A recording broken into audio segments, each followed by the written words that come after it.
கர்த்தருடைய பரிசுத்த நாமத்துக்கு ஸ்தோத்திரம். இன்றைய தினத்துக்கான தேவனுடைய வார்த்தையானது யோவான் எழுதின சுவிசேஷம் 8ஆம் அதிகாரத்தில் 12வது வசனத்தை நான் பார்க்கும் பொழுது இந்த கடைசி 3 வரியை, அதாவது என்னை பின்பற்றுகிறவன் இருளிலே நடவாமல் ஜீவ ஒளியை அடைந்திருப்பான் என்று சொல்லி வேதத்தில் வாசிக்கிறோம். அதாவது ஆண்டவராக இயேசு கிறிஸ்து சொல்லுகிற ஒரு காரியம், என்னை பின்பற்றுகிறவன் அவன் இருளிலே நடவாமல் ஜீவ ஒளியை அடைந்திருப்பான் என்று சொல்லி பார்க்கிறோம். ஆகவே யோவான் 1ஆம் அதிகாரத்தில் பார்க்கும் பொழுது எந்த மனுஷனையும் பிரகாசிப்பிக்கிற மெய்யான ஒளி அந்த ஒளி என்று சொல்லி பார்க்குறோம்.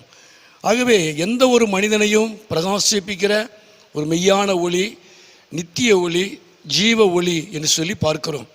அப்போ ஆண்டவரை பின்பற்றுவதனால, ஆண்டவராக இயேசு கிறிஸ்துவை பின்பற்றுவதனால, அவருடைய வழியிலே நாம் நடக்கிறதுனால இருள் நம்மை மேற்கொள்வதில்லை, ஜீவ ஒளியை நாம் அடைந்திருப்போம் என்று சொல்லி பார்க்கிறோம்.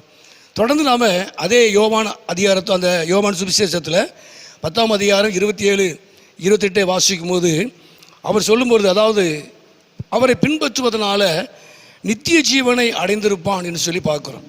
அவரை பின்பற்றுவதனால, அவருடைய வழியிலே நம்ம நடக்கிறதுனால நித்திய ஜீவனை அவன் அடைந்திருப்பான். அவன் ஒரு காலம் அவன் கெட்டு போவதில்லை, எவரும் என் கையில் இருந்து அவனை பறித்து கொள்வதும் இல்லை என்று சொல்லி பார்க்கிறோம். அப்போ அவருடைய வழியிலே நாம் நடப்பதனால, அவரை பின்பற்றுவதனால பிரகாசிப்பிக்கிறதான ஒரு மெய்யான ஒளியை நாம் பெற்றிருக்கிறோம். அதே நேரத்தில் நமக்கு நித்திய ஜீவன் நமக்கு உண்டு. தேவன் நமக்கு நித்திய ஜீவனை அவர் நமக்கு கொடுக்கிறார். அது மாத்திரமல்ல, நம்முடைய வாழ்க்கை, நம்முடைய ஜீவியம் ஒருபோதும் கெட்டு போவதில்லை. நாம் அவருடைய கரத்தில் இருக்கிறதுனால ஒருவனும் நம்மை பறித்து கொள்வது அல்ல.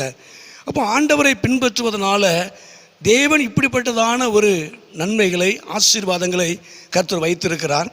2வதாக மத்தேயு எழுதின சுவிசேஷம் 10ஆம் அதிகாரம் 38 வசனத்தை வாசிக்கும் பொழுது, அவரை பின்பற்றுவதனால அவருக்கு பாத்திரவானாய் இருப்பான், அவருடைய சுதந்திரவாளியாக இருப்பான் என்று சொல்லி பார்க்கிறோம்.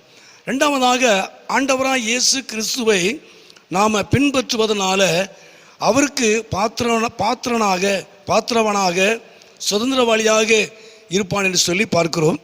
3வது மத்தேயு 19ஆம் அதிகாரம் 2வது வசனத்தை நாம் வாசிக்கும் பொழுது, அவரை பின்பற்றுவதனால நம்முடைய வாழ்க்கையிலே அற்புதங்கள் நடக்கும். ஏன்னா ஜனங்கள் அவரை பின்பற்றினார்கள். பின்பற்றின ஜனங்களை தேவன் தாமே ஜனங்களுக்கு நடுவில் கர்த்தர் அற்புதங்களை செய்தார், வியாதி உள்ள தேவன் குணமாக்கினார். அப்போ 3வது அவரை பின்பற்றுவதனால நம்முடைய வாழ்க்கையிலே, நம்முடைய குடும்பத்திலே, நம்முடைய வாழ்க்கையில் தேவன் அற்புதங்களை செய்வதற்கு அவர் உண்மை உள்ளவர், அவர் போதுமானவர். அது மாத்திரம் 4வதாக லூக்கா எழுதின சுவிசேஷம் 9ஆம் அதிகாரம் 61-62 வாசிக்கும் பொழுது, அவரை பின்பற்றுவதனால தேவ ராஜ்யத்துக்கு அவன் தகுதி உள்ளவனாய் மாறுகிறான். தேவ ராஜ்யத்தை சுதந்திரிக்க ஒரு தகுதியுள்ள ஒரு மனிதனாய் மாறுகிறான் அவரை பின்பற்றுவதனால. அப்போ உண்மையாகவே ஆண்டவராக இயேசு கிறிஸ்துவை நாம் பின்பற்றுவதனால ஜீவ ஒளியை நாம் பெற்றிருக்கிறோம். இருள் நம்மளை மேற்கொள்வது அல்ல, நித்திய ஜீவனை நாம் பெற்றிருக்கிறோம். நாம் கெட்டு போவதில்லை, நாம் அவருடைய கரத்தில் இருக்கிறோம்.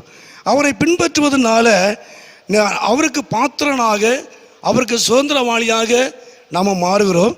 நாம் அவரை பின்பற்றுவதனால அவருடைய அற்புதங்களை பெற்றுக்கொள்கிறோம். தேவனுடைய வாழ்க்கையில் அற்புதங்களை செய்கிறார். கடைசி 4வதாக அவரை பின்பற்றுவதனால தேவ ராஜ்யத்துக்கு நாம் தகுதி உடலாய் மாறுகிறோம். அப்போ உண்மையாகவே இந்த நாட்களில் நாம் ஆண்டவராக இயேசு கிறிஸ்துவை நாம் பின்பற்றுவதனால தேவன் அவருடைய ராஜ்யத்துக்கு நம்ம தகுதி உடலாக, அவருக்கு பாத்திரவானாய், அவருடைய சுதந்திரவாளியாய் தேவன் நம்மை மாற்றுகிறார், நம்மை நடத்துகிறார். ஜெபம். எங்களை அதிகமாய் நேசிக்கிற நல்ல பிதாவே, அருமையான இந்த நேரத்துக்காக நன்றி செலுத்துகிறோம். இந்த சத்தத்தை கேட்டுக்கிற அருமையான நம்முடைய பிள்ளைகளை என் தேவன் ஆசீர்வதிப்பீராக, அப்படி நாமத்தை மகிமைப்படுத்துவீராக. உண்மையாகவே ஆண்டவரே, நாங்கள் உம்மை பின்பற்றுவதனால ஆண்டவரே ஜீவ ஒளியை நாங்கள் அடைந்திருக்கிறோம். எந்த இருளுடைய ஆதிக்கங்களும் எங்களை மேற்கொள்வதில்லை. நித்திய ஜீவனை எங்களுக்கு கொடுத்திருக்கிறதான ஒரு நல்ல தேவன். உண்மையாகவே நாங்கள் கெட்டு போவதில்லை. நாங்கள் உம்முடைய கரத்தில் இருக்கிறதுனால ஒருவனும் எங்களை பறித்து கொள்வது இல்லை என்று சொல்லி நாங்கள் பார்க்கிறோம். உம்மை பின்பற்றுவதனால ஆண்டவரே எங்கள் வாழ்க்கையில் எங்கள் குடும்பத்தில் அற்புதங்களை செய்கிறீர். உம்மை பின்பற்றுவதனால தேவராஜ்யத்துக்கு நீர் எங்களை தகுதி உள்ளாய் மாற்றுகிறீர். உம்மை நன்றியோடு எங்களுமே துதிக்கிறோம். இந்த சத்தத்தை கேட்டு அருமையான நம்முடைய பிள்ளைகளையும் குடும்பங்களையும் என் தேவன் ஆசீர்வதியும், அற்புதங்களை செய்து வல்லமுள்ள நாமத்தை மகிமைப்படுத்தும். நீர் மகிமையான காரியங்களை செய்யும். இயேசுவின் நாமத்தை ஜெபிக்கிறோம் நல்ல பிதாவே. ஆமேன், ஆமேன்.